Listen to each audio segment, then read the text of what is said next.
Hello there people, Vestin here, welcome to part 0 of my Alone in the Dark playthrough designed to help you decide whether you want to watch the whole thing. I'll go over 3 matters: what the game is, how I feel about it, and what the playthrough is like.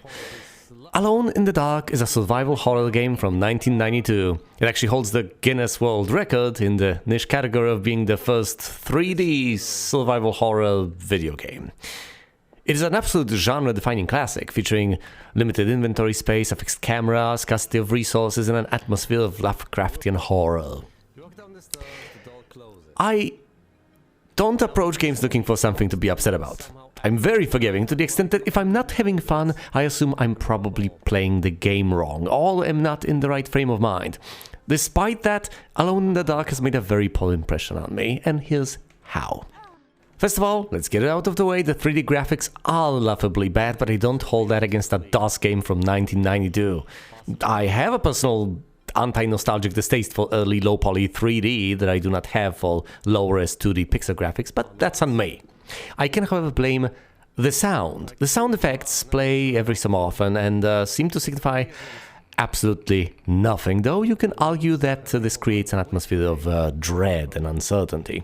The voice samples are noisy and the voice acting is corny even by my standards. Presentation aside, gameplay is where it all falls apart.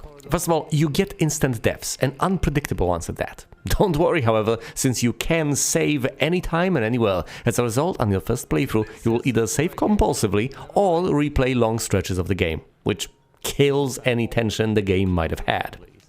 Speaking of death, one of my biggest beefs is with monster mortality in this one.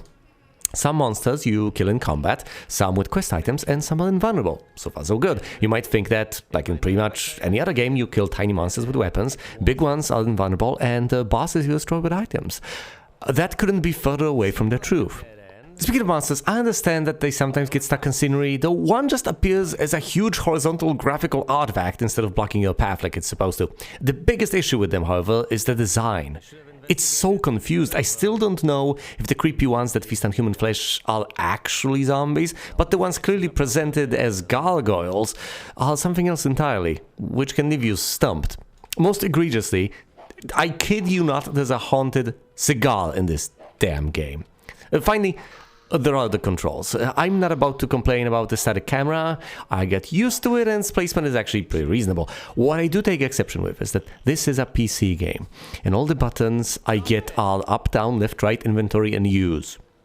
Outside of the escape button lets you save or leave, that's it. As a result, you have to switch between your chosen action on top of choosing items. Speaking of items, your inventory space is limited, but it's not like the game will tell you what the footprint of each item is, nor what the limit happens to be. Useless or used up items are also not marked or discarded, so you spend your time guessing what you might need and dumping other stuff onto the floor. It doesn't help that the puzzles can get a bit cryptic at times. Some of them can be solved with hints from what you read, but other bits require guesswork.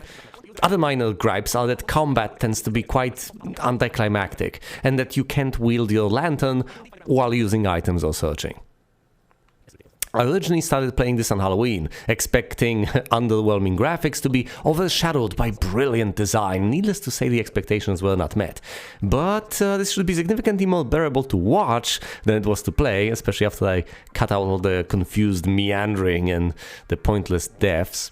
I sincerely hope you'll find this playthrough to your liking.